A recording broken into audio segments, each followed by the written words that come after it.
Yang jelas memang uang itu tidak akan hilang. Maka di akhir-akhir ini dipakai ya dengan serentak dan dalam tempo sesingkat-singkatnya. Nah, makanya saya bilang saya nggak peduli lah anggaran itu mau disimpan supaya nanti dipakai agar saya nggak ke situ Saya ini berpikirnya bahwa infrastruktur yang dibangun ini kan berdasarkan perencanaan karena adanya kebutuhan baik masyarakat pengguna maupun kebutuhan apapun ini dibutuhkan. Maka kalau ini diundur, maka ada kerugian kemanfaatannya, iya kan? Betul. Betul. Betul. Walaupun dihitung uang ya belum rugi, uangnya belum dibelanjain. Tapi kerugian kemanfaatan masyarakat belum bisa menikmati infrastruktur ini. Jadi jangan kemudian ini membuat terlena karena ini sebenarnya kenaikan yang menurut saya masih belum pasti, semu lah. Ini karena ya kamu belanjanya sekarang ini di kuarter 4 kuarter. Coba kalau kita lihat average 1 tahun, 2025 sekarang kan, bandingkan dengan 2024, naikkan enggak? Oke, katakanlah itu jalan provinsi, tapi kemudian sambungannya ada jalan kabupaten, ada jalan nasional, maka dibutuhkan sebuah sinergitas yang baik antar semua pemerintahan daerah maupun kementerian.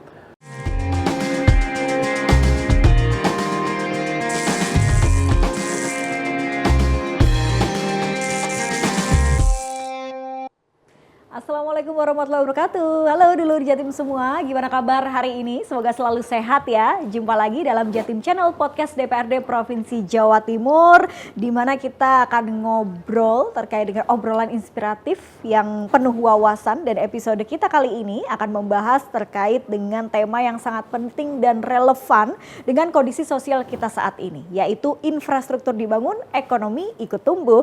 Seperti kita ketahui dulur Jatim bahwa di tengah kebijakan efisiensi anggaran pemerintah dan fluktuasi ekonomi global, perekonomian Jawa Timur ini pada kuartal 3 menunjukkan kinerja yang tangguh dan tumbuh secara inklusif. Kita akan membahas secara tuntas bersama dengan tamu yang luar biasa hari ini, yaitu Bapak Martin Hamonangan SHMH, anggota Komisi D DPRD Provinsi Jawa Timur, Dapil Jatim 4, Kabupaten Situbondo, Bondowoso dan Banyuwangi, dari fraksi PDI Perjuangan. Assalamualaikum Pak Martin. Waalaikumsalam. Gimana kabar hari ini Pak? Alhamdulillah baik ya, sehat. Alhamdulillah. Terima kasih untuk yang kesekian kalinya ini hadir lagi di podcast kayaknya ini. bisa ngangen ini. Bisa di sini terus. Siap, kita tunggu Pak. Karena Insight-insight. Mbak juga nih energik sekali. Oh siap. Dalam rangka mendalami apa yang ditanyakan ini. Siap, karena memang saya mewakili masyarakat nih Pak Gitu untuk ya. mempertanyakan kepada anggota dewan kita nih berbagai kebijakan yang ada, dan hari ini kita akan bahas soal infrastruktur Pak Martin. Seperti tadi halnya saya sampaikan bahwa Jawa Timur ini cukup tangguh di kuartal 3 ini. Menurut data dari BPS per 5 November 2025 secara quarter to quarter pada kuartal 2 kemarin Jatim tumbuh 1,70%. Nah, menurut Pak Martin sendiri di tengah kita kebijakan efisiensi pemerintah, kita masih tumbuh 1,70%. Ini Pak Martin melihatnya seperti apa? Apakah ini memang sudah sesuai target atau melampaui target atau seperti apa? Ya, jadi pertumbuhan ekonomi itu kan secara makro dilihat bagaimana ekonomi ini tumbuh khususnya di Jawa Timur ya. Kalau kuartal ini naik 1,70 ya. Kuartal ini kan berarti kita tarik 4 bulan yang lalu, sekarang sampai ke 4 bulan yang lalu ya kan. Nah di situ harus kita juga harus melihat ya kan. Nah di situ banyak juga mungkin adanya realisasi atau eksekusi anggaran ya kan. Nah eksekusi anggaran ini kemudian kaitannya dengan infrastruktur ya kan. Ini tentu akan secara angka, gradual angka dia akan menaik. Ya kan? Yang kedua adalah peningkatan ekonomi Provinsi Jawa Timur, di mana Jawa Timur ini kan pintu gerbang Indonesia Timur. Ya. Jadi kemudian ada belanja dari luar masuk ke Indonesia, ke Jawa Timur. Nah itu kemudian direkam menjadi sebuah peningkatan. Yang berikutnya adalah 4 bulan lalu kalau tidak salah adalah ada masa-masa anak mulai bersekolah, ya kan? Ya, sebagaimana kita ketahui, Jawa Timur ini kan banyak lembaga pendidikan yang diminati oleh orang-orang Indonesia Timur. Betul.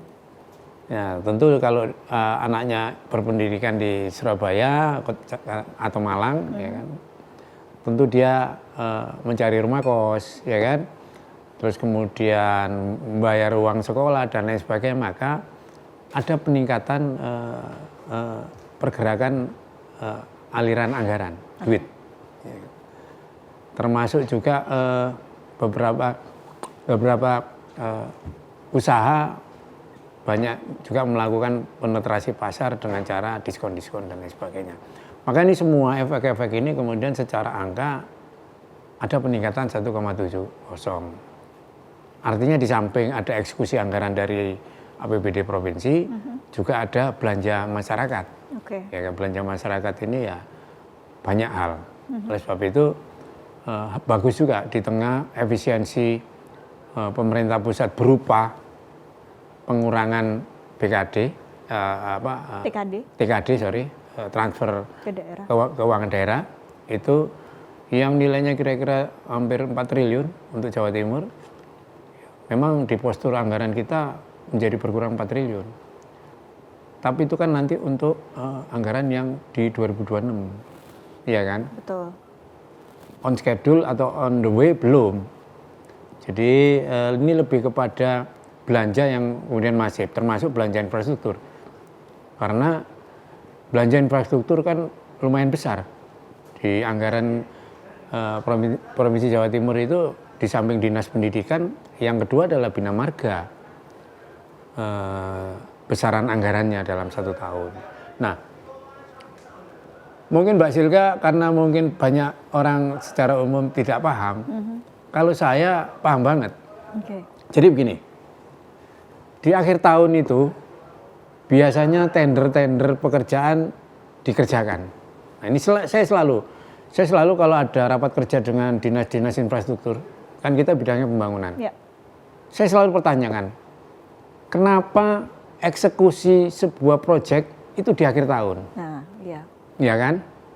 Di akhir tahun di mana kita sebagaimana kita ketahui, akhir tahun iklimnya hujan. Betul. Iya kan, dan lain sebagainya. Nah, kemudian Biro Pengadaan Barang dan Jasa ngomong, ya bagaimana Pak, ini kan proses lelang, kemudian penawaran dan sebagainya. Nah, jadi Mbak Silka, ada politik anggaran di sini, ya kan. Saya tidak ingin membuat sebuah gosip atau isu apapun, sebagaimana yang disampaikan oleh Menteri Keuangan kita. Jawa Timur 6, sekian triliun. Nah ini saatnya dikeluarin nih duit nih. Ya bulan-bulan tahun-tahun terakhir ini. Makanya kalau kuarter ini sekarang naik wajar. Iya kan? Ada eksekusi anggaran. Gampang ya gitu ya? Iya, betul. Nah itu dia. Makanya ya nggak kaget. Jadi jangan terjebak kita ini, oh berarti pembangunan ini hasil sebuah gerakan. Jangan dulu ke sana. Nah, sekarang ini sama seperti inilah. Kalau Mbak Silka sekarang punya duit 100, katakanlah 1 juta disimpan, terus di kuarter ini baru dibelanjakan, maka naiknya di kuarter sini. Iya, betul. Betul nggak? Jadi ini fenomena, menurut saya fenomena biasa. Mohon maaf dengan tidak mengurangi rasa hormat, ini belum tentu keberhasilan pemerintah Provinsi Jawa Timur juga. Walaupun mungkin saja iya, tapi saya melihatnya ya ini memang piksilnya APBD, gitu loh ya. Nanti ini proyek ini kebut, semua dicairkan. Ya bukan saya loh yang ngomong, Gubernur DKI ngomong, Gubernur Bu Kofifa juga ngomong, lo itu duit untuk kegiatan APBD kita, bukan uang lebih atau uang tabungan. Ya terbukti kan, sudah mulai dicairkan mulai bulan lalu. Jadi terekamnya naik otomatis. Pertumbuhan mulai bertumbuh karena duitnya mulai dicairkan. Saya rasa itu ya, mudah-mudahan ini jadi pencerahan. Tapi bagus Pak, saya setuju. Justru saya menunggu statement ini kepada masyarakat supaya ada pencerahan juga bahwa pertumbuhan ekonomi ya memang banyak faktor. Dan itu salah satunya. Banyak faktor. Betul. Dan ya secara logika sangat make sense begitu ketika memang di akhir tahun biasanya belanja anggaran itu juga semakin tinggi karena biasanya dihabiskan di akhir tahun. Jadi poinnya adalah kita jangan kemudian terkamuflase atau terlena Ya, dengan pertumbuhan ini. Pertumbuhan ini kan hanya angka-angka, betul. tapi kita harus tahu sebabnya kenapa. Nah itu kemudian kita engineering, kita rekayasa untuk selalu ditingkatkan lagi, ya kan. Jadi otomatis menurut saya jangan kemudian ini di angka-angka ini, apalagi BPS, Biro Pusat Statistik itu kan hanya melihat angka-angka saja. Oleh sebab itu ya itu tadi. Jadi jangan kemudian ini membuat terlena karena ini sebenarnya kenaikan yang menurut saya masih belum pasti, semu lah.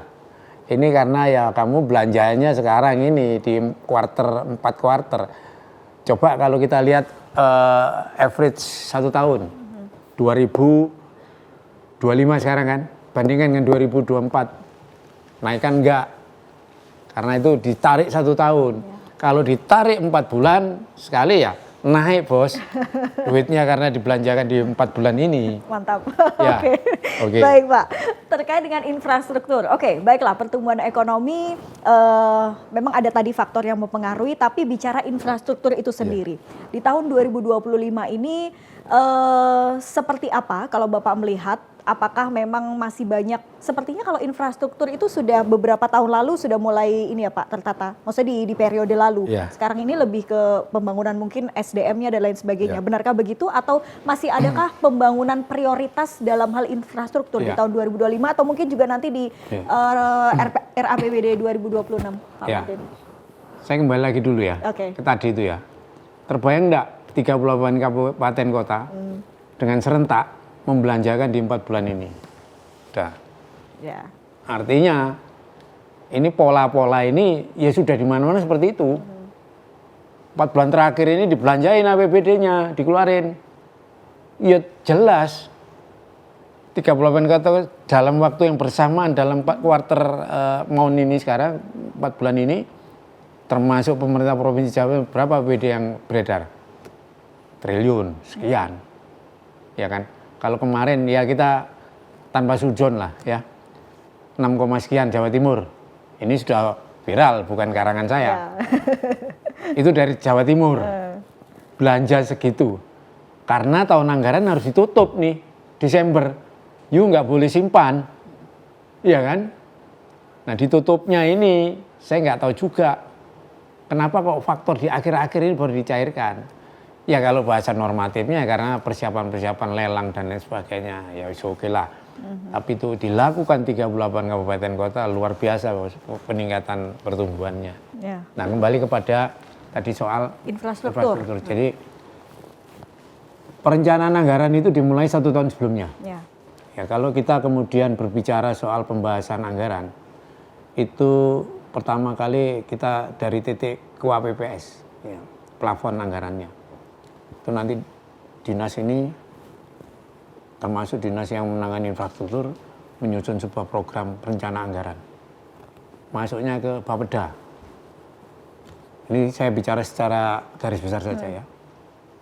Tentu itu ada proses-proses detailingnya. Masuk ke Bapeda. Bapeda kemudian ada timnya dia. Dijadikanlah, dibuatlah dalam bentuk KUAPPS. Oke, tentu dengan internal mereka oke sudah setuju, dilemparkanlah dia ke DPRD Provinsi Jawa Timur. Ayo kita bahas. Nah, itu masih berupa platform, Ya. angka gelondongan besarnya. Masuk dia ke komisi-komisi, karena anggaran itu sudah di breakdown di masing-masing OPD. OPD Bina Marga, you dapat 2, sekian triliun atau 1, sekian triliun. Ini sekian. Nah, kemudian dibahaslah dalam rapat-rapat kerja oleh komisi. Komisi D itu ada 9 OPD. Oke. Termasuk Bina Marga, Cipta Karya, Sumber Daya Air, ESDM. Kita undang, buka datamu, mau bikin apa kamu anggaran segitu, ya kan? Nah terus itu kemudian yang hadir harus kepala dinas nih. Nggak kepala dinas usir, karena dia tidak mengambil keputusan, kebijakan. Buat apa kita bicara orang tidak ada keputusan? pasti kepala dinas dengan rombongannya macam-macam buat data, paparkan, set. Kita teliti satu persatu. Ini perencanaan loh ya, rencana anggaran untuk di 2000, katakan sekarang 2025 ya, untuk 2026 ya. Oh ini Pak, ini perbaikan jalan di ini, di ruas jalan ini. Besarnya proyeknya berapa gitu kan. Nah itu baru kita kuliti satu persatu, kita tanya, ya kan. Terus kemudian ini pengadaan ini. Setelah kemudian ada persesuaian, kesepakatan, ini masuklah kepada Banggar, TAPD namanya. Tim anggaran pemerintahan daerah terdiri dari eksekutif itu dipimpin oleh Sekda dan jajarannya. Kalau yang dari Dewan, Banggar, Badan Anggaran, Ketua Dewan dan anggota Banggar. Kotak ketik sana, berubahlah dia, ya kan? Nah, setelah ditetapkan oleh TAPD itu nanti ada namanya rapat konsultasi. Kembalikan lagi rapat konsultasi kepada komisi. Karena yang tahu duit nih komisi nih, yang tahu kegiatannya persisnya. Komisi belum lu, kenapa ini dicoret? Kenapa ini dikurangi? Debatlah kita dengan pimpinan Dewan dan Banggar. Kita harus gini, mereka rapat lagi. Baru kemudian disusunlah Raperda, rancangan perda tentang APBD 2026. Oke, setelah digedok, tanda tangani gubernur dan pimpinan Dewan, dikirimlah ke Mendagri untuk mendapatkan fasilitasi. Apakah ada perubahan? Mungkin sekali. Dicoret atau ditambahi atau apa oleh Mendagri. Setelah selesai pengesahan dari atau persetujuan dari atau ada fasilitasi dari Kemendagri, khususnya di KEUDA, Dirjen Keuangan Daerah, dikembalikan ke provinsi. Baru ditetapkan APBD-nya, bukan rancangannya lagi. Nah, itu perencanaannya 1 tahun sebelumnya. Dengan menggunakan sistem informasi pemerintah daerah dari seluruh Indonesia, itu punya akun sendiri-sendiri pemerintahannya, dalam rangka mengisi anggaran di akun SIPD-nya masing-masing. Nanti itu terkoneksi dengan Mendagri. Dengan pusat ya? Iya. Oke, jadi itu bagaimana proses kemudian APBD disahkan begitu ya? Tadi prosesnya panjang, jadi 1 tahun sebelumnya berdasar pada ya RPJMD dan lain sebagainya itu Pak ya? Pertimbangannya ya. Pertimbangannya. Tapi untuk mengukur bahwa proyek infrastruktur itu betul-betul berkontribusi pada pertumbuhan ekonomi, DPRD punya indikator tertentu nggak Pak untuk mengukur itu? Nah, biasanya, untuk melakukan pengawasannya? Kalau indikator secara sistemik nggak ada. Kita indikator kita adalah bahwa khusus kalau saya sih masing-masing anggota kan punya pendapat. Kalau saya itu infrastruktur harus pro rakyat, pro masyarakat. Jadi jangan kemudian infrastruktur itu hanya membangun katakanlah fisiknya saja. Menara menara Gading.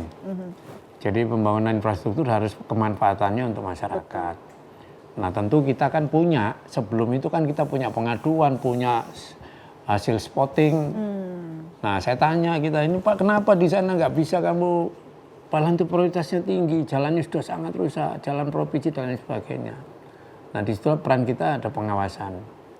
Nah terkait indikatornya kalau kami jelas, indikator secara administrasi harus dilalui. Misalkan kalau itu kemudian indikatornya Anda kok membangun, misalkan katakanlah kantor UPT, membangun kantornya sendiri di sana, ya kan? Indikatornya memang apakah memang sudah waktunya harus dibangun, ya kan? Jangan karena menghabiskan anggaran, karena banyak program lain yang perlu dianggarkan. Kan sekarang ya banyak juga kantor-kantor pemerintah itu kan bagus-bagus.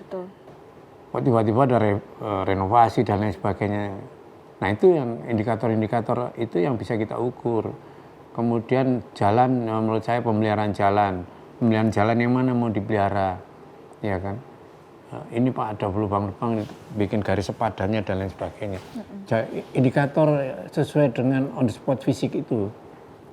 Jadi kemudian itu kita melakukan sidak dan lain sebagainya. Jadi itu Mbak Sil ya. Oke, jadi untuk melakukan sebagai bentuk pengawasan ya dari Iya, DPRD pengawasan. supaya yaitu infrastruktur tidak hanya sekedar membangun fisik tapi Iya. ada asas kebermanfaatannya Iya, dan itu untuk kebermanfaatan, rakyat iya. begitu ya Dan Pak jangan Martin ya. bersifat sesuatu yang tidak prioritas kemudian karena ada program lain yang harusnya mendapatkan prioritas tapi tidak ada anggarannya kan gitu. Nah, itu dia. Tapi memungkinkan nggak Pak, misalnya realokasi anggaran begitu di tengah-tengah ketika misalnya APBD sudah diketuk, tapi kemudian misalnya ya Pergeseran. Ya pergeseran atau.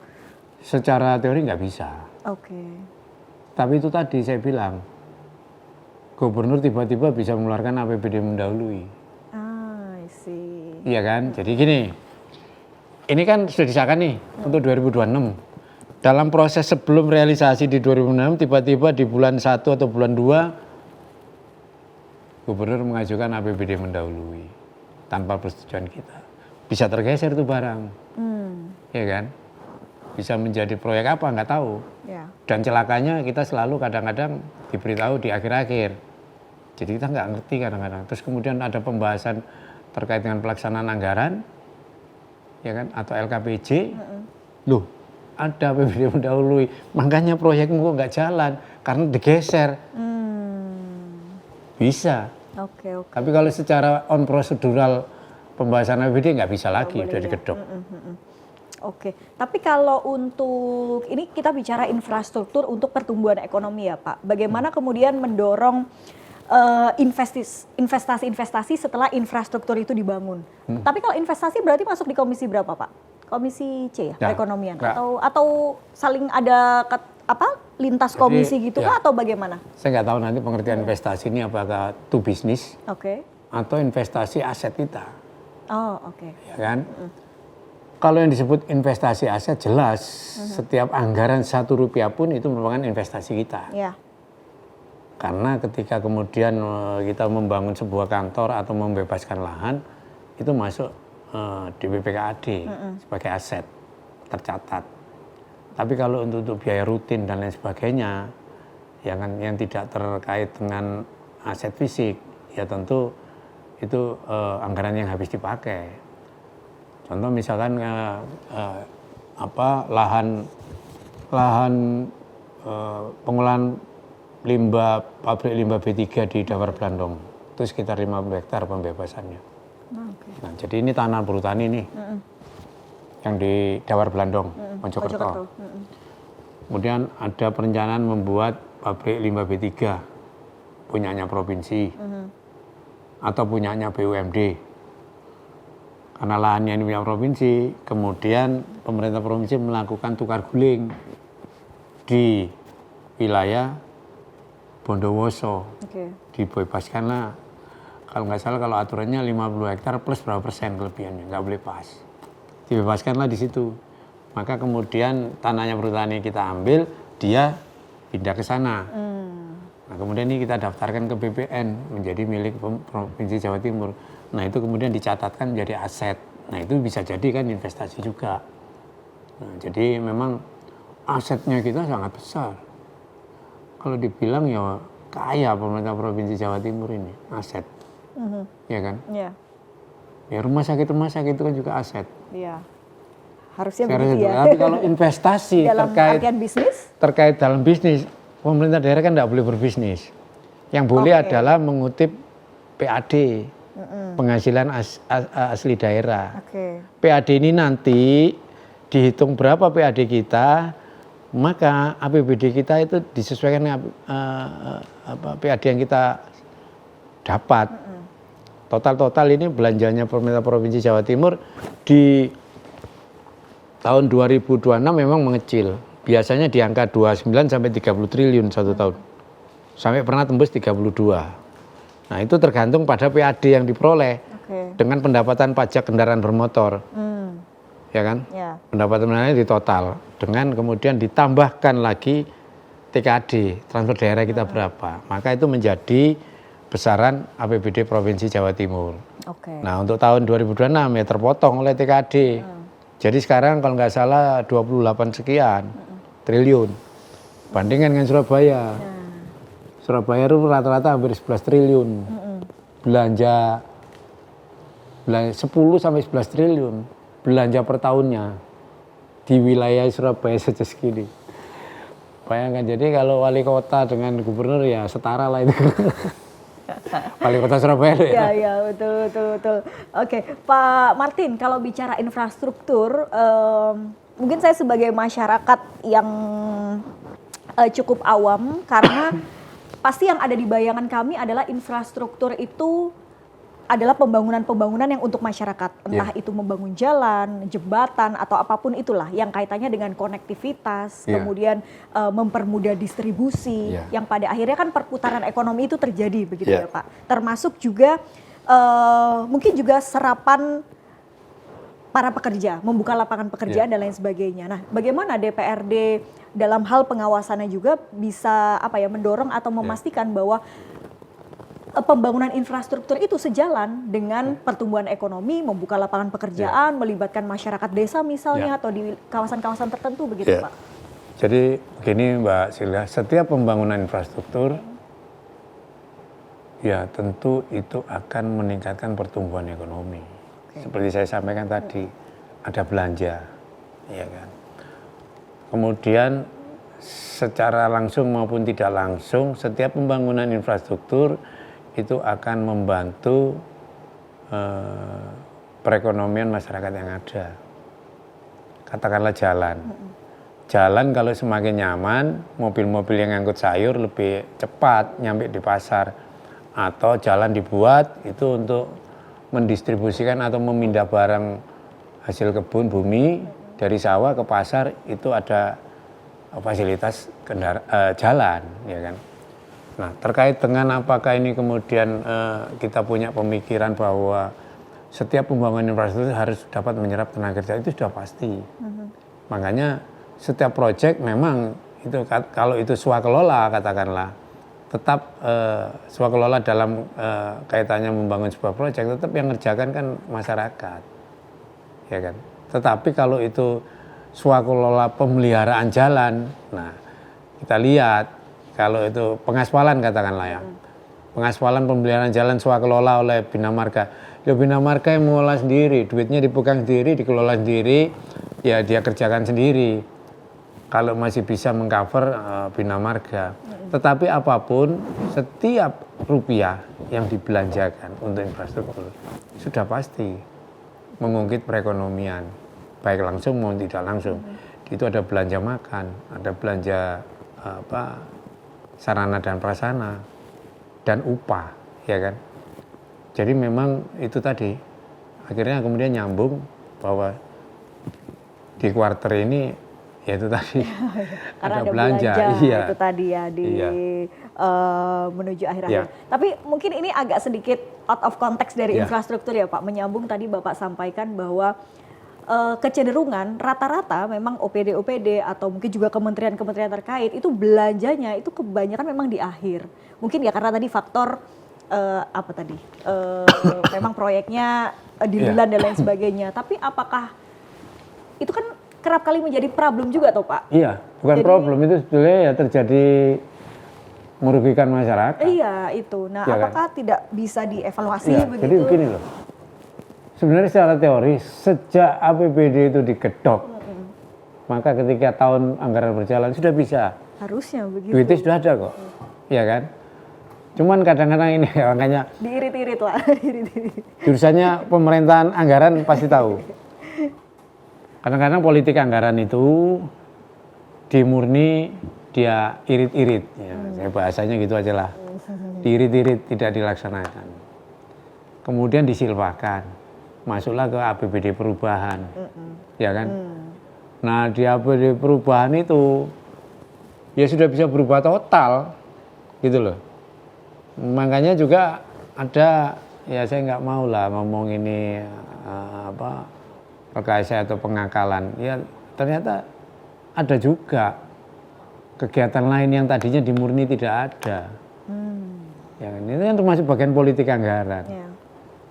Terakhir ya saya nggak tahu, saya tidak ingin menduga-duga, tapi secara faktual kan uang itu ada di bank. Oke. Ya, seperti yang disampaikan di bank itu apakah sebenarnya aturannya sudah ada ya.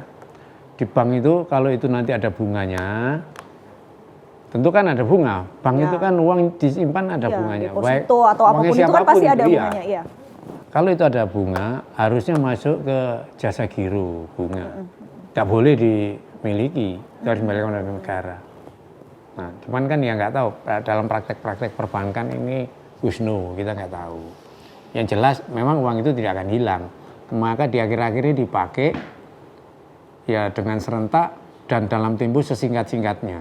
Nah, makanya saya bilang saya nggak peduli lah anggaran itu mau disimpan supaya nanti dipakai negara. Saya nggak ke situ Saya ini berpikirnya bahwa infrastruktur yang dibangun ini kan berdasarkan perencanaan karena adanya kebutuhan baik masyarakat pengguna maupun kebutuhan apapun ini dibutuhkan. Maka kalau ini diundur, maka ada kerugian kemanfaatannya, iya kan? Betul. Walaupun dihitung uangnya belum rugi, uangnya belum dibelanjain, tapi kerugian kemanfaatan masyarakat belum bisa menikmati infrastruktur ini dalam waktu yang sudah ditentukan. Di akhir-akhir ini baru bisa menikmati. Yang kedua, faktor pembangunan dengan di akhir-akhir tahun itu banyak perubahan iklim yang iklim basah dan dia, cenderung hujan. terburu-buru pada akhirnya. Terburu hujan. Hujan kemudian ini kemudian menimbulkan ketidakmaksimalan infrastruktur, ya kan. Nah, ini menjadi hal yang aneh kan. Kita membangun katakanlah drainase sungai, normalisasi sungai. Tapi ketika hujan itu sudah banyak, sudah banjir, kenapa kok nggak seperti waktu keadaan normal dinormalisasikan dulu, dikeruk, dibersihkan. Jadi ketika itu hujan dengan debit tinggi itu bisa diatasi, iya kan? Jadi ya itulah. Nanti kalau kamu jadi anggota dewan tahu ya politik anggaran. Siap. Walaupun tidak melanggar tapi kok rasanya ya nggak pantas, ya kan? Ya. Tidak ada yang dilanggar, tidak ada yang dilanggar karena tahun anggaran kan berakhir Desember. Tapi kemudian kemanfaatannya menjadi tertunda, masyarakat ini kemudian tidak bisa menikmati dengan cepat. Saya kira itu ya. Oke, baik. Kalau terkait dengan infrastruktur prioritas Pak yang dibangun, mungkin dari komisi Bapak dulu deh di komisi D ya, dengan 9 mitra kerja tadi ya. Apa infrastruktur yang prioritas dibangun untuk tahun ini atau juga mungkin untuk yang nanti 2026? Bicara tahun, kita tentu kalau sudah tahun ini sudah kita tidak perlu bicarakan lagi karena sudah di akhir tahun. Kalau di 2026 itu ya saya melihat postur anggarannya itu nggak banyak yang bisa kita lakukan. Oke, untuk pembangunan infrastruktur ini karena pertama adanya pengurangan TKD tadi, yang kedua ada pergeseran itu saya kalau tidak salah ada kontribusi pemerintah daerah terkait dengan makan siang bergizi, ya kan? Terus kemudian ada pergeseran anggaran yang tadinya untuk infrastruktur digunakan untuk pembangunan terhadap ketahanan pangan, artinya pertanian, gitu loh. Jadi secara umum overall nggak terlalu signifikan untuk pembangunan infrastruktur yang baru. Baik. Lebih kepada pemeliharaan, jalan, pemeliharaan drainase dan lain sebagainya. Dan belanja pegawai. Baik, Pak, monggo Pak, bisa diminum dulu sambil kita ngobrol-ngobrol. Oke, walaupun mungkin memang sifatnya pemeliharaan fokus utama saat ini karena ada efisiensi anggaran dan lain sebagainya, tapi kalau di Dapil Jenengan sendiri Pak, infrastruktur jalan misalnya atau mungkin jembatan dan lain sebagainya, apakah sudah cukup oke gitu Pak atau bagaimana? Infrastruktur provinsi kah, kabupaten? Yang ya mungkin secara keseluruhan yang ada di Dapil Jenengan, pengamatan Jenengan. Kalau saya ingin objektif lah ya. Ingin objektif. Kalau Banyuwangi sudah bagus, karena pemerintah kabupatennya juga konsen terhadap pembangunan infrastruktur. Saya nggak tahu lah itu karena mungkin dulunya menjelang tahun pemilu dan itu nggak apa-apa lah. Yang penting kan untuk masyarakat yang penting juga untuk ya masyarakat Pak. terhadap pembangunan. Ya kan, kalau untuk Situbondo itu ada, cuman karena memang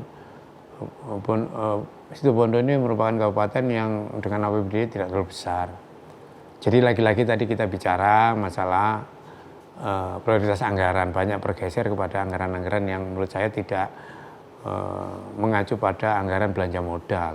Nah, membangun produk infrastruktur kan belanja modal. Nah, lebih banyak pemilihan-pemilihan juga, tapi secara umum ya tidak terlalu signifikan. Bondowoso juga begitu, ya kan. Bondowoso itu kalau nggak salah anggarannya 2 triliun sekian satu tahun, apalagi kalau ini pengurangan TKD ya di bawah 2. Di bawah 2 pun kita lihat komposisi postur anggarannya paling 30% untuk fisik. Ya kan, lainnya belanja pegawai, pemeliharaan dan sebagainya. Kita tahu lah pegawai negeri PNS kita kan banyak sekali. Betul. Bahkan ada yang nggak dapat pekerjaan saking banyaknya. Nah, yang kedua, yang selanjutnya adalah bahwa jadi untuk pembangunan kabupaten ini kehadiran dari pemerintah provinsi memang ada, tapi masih sebatas pada banyak pemeliharaan jalan. Kalau saya bicara on the fisik, Situbondo masih soal adanya pembangunan mungkin atau bersifat peningkatan jalan provinsi yang mau ke Jangkar itu pelabuhan. Kemudian pemeliharaan jalan yang jalan provinsi yang dari Situbondo ke Bondowoso arah-arah itu jalan provinsi. Kemudian di Banyuwangi ya Tegal Limo. Ya tidak terlalu signifikan juga. Okay. Yang penting itu memang ada kehadirannya. Termasuk juga kehadiran dari pemerintah kabupaten melalui sinergitas dan hibah dari anggota dewan yang membangun ya. Itu kan juga tetap sekecil apapun ada perkembangan. Saya rasa ya dalam kondisi yang sekarang bertahan saja sudah bagus, ya kan? Tapi kalau pembangunan infrastruktur di Jatim itu sentralistik nggak sih Pak? Kalau misalnya kita tarik skupnya lebih luas kan kita kerap kali mengenal istilah Jawa sentris. Jadi pembangunan memang tersentral di Jawa gitu. Nah, kalau Jawa Timur tuh juga adakah daerah-daerah yang seperti ya, itu pasti, gitu cukup sentralistik di mana? Ya kan?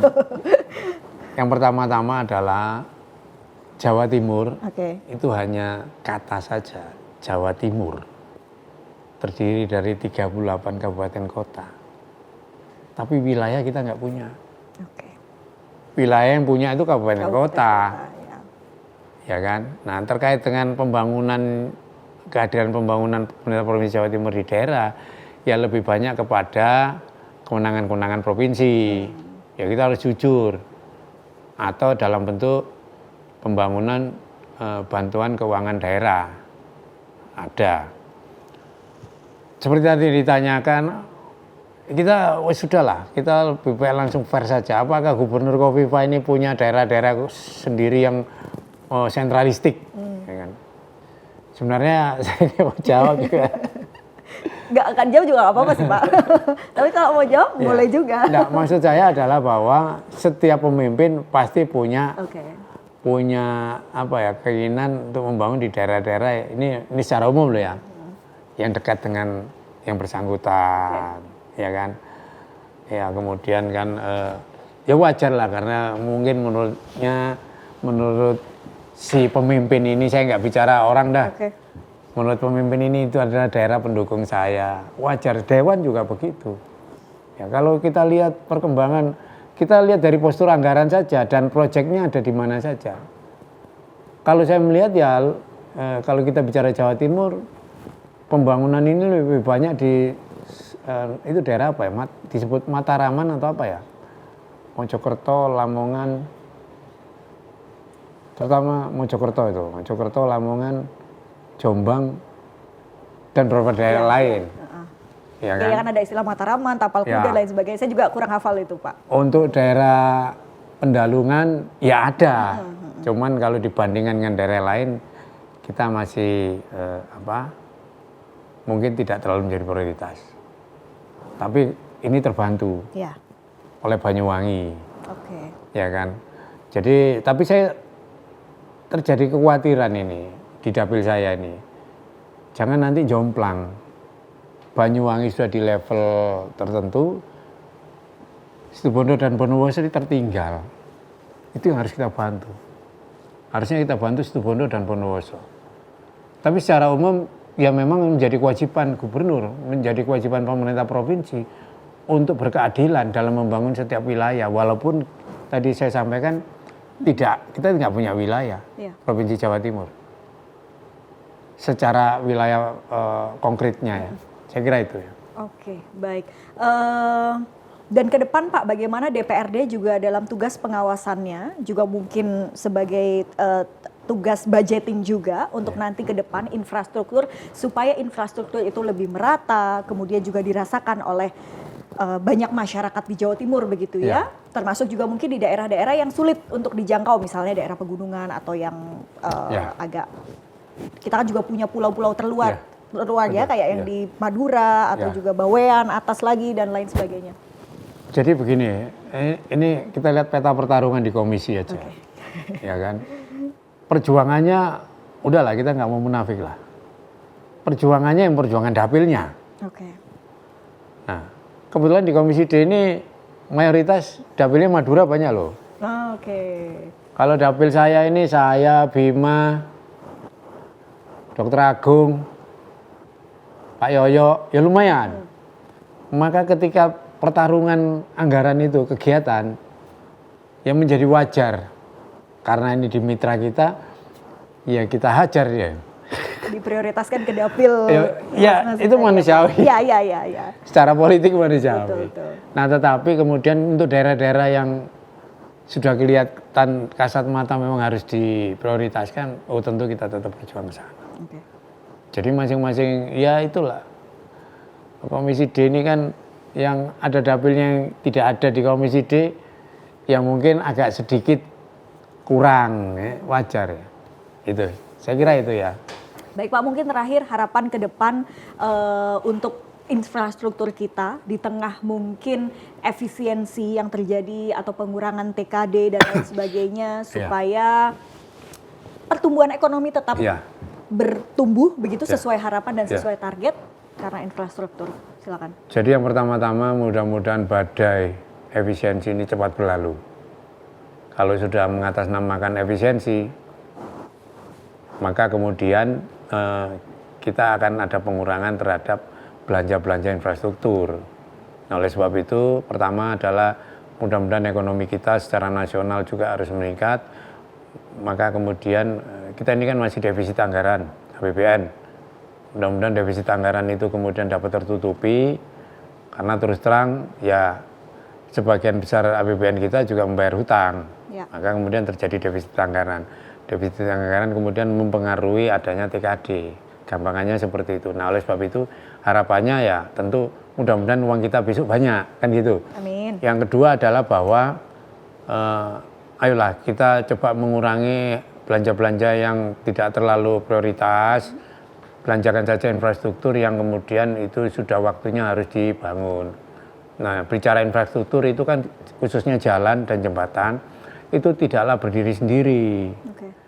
Oke, katakanlah itu jalan provinsi, tapi kemudian sambungannya ada jalan kabupaten, ada jalan nasional. Maka dibutuhkan sebuah sinergitas yang baik antar semua pemerintahan daerah maupun kementerian. Saya seringkali ketika itu kemudian misalnya katakanlah Kali Lamong yang selalu banjir itu Gresik itu, kita mau duduk bersama, ternyata itu wilayahnya kementerian, balai besar, maka diperlukan koordinasi, termasuk sharing-sharing anggaran demi kepentingan bersama. Saya kira itu ya. Baik, sinergi, kolaborasi, dan juga mungkin komitmen bersama yang dibutuhkan begitu ya. Pak Martin, terima kasih sekali lagi. Tidak terasa ya. Wawasannya tidak terasa ya Pak. Sampai di kode-kode tadi apa Berarti harus datang lagi ke sini Pak. Baik. Ya mudah-mudahan ya. Nanti kita bisa bertemu lagi. Siap, sehat dan sukses paling selalu tidak Pak Martin. Membahas isu-isu yang sangat ada di masyarakat. Betul sekali, relevan sekali dengan kehidupan sehari-hari di masyarakat. Dan untuk dulur Jatim semua, terima kasih atas kebersamaan Anda. Cecil Kaswarizona, sampai jumpa.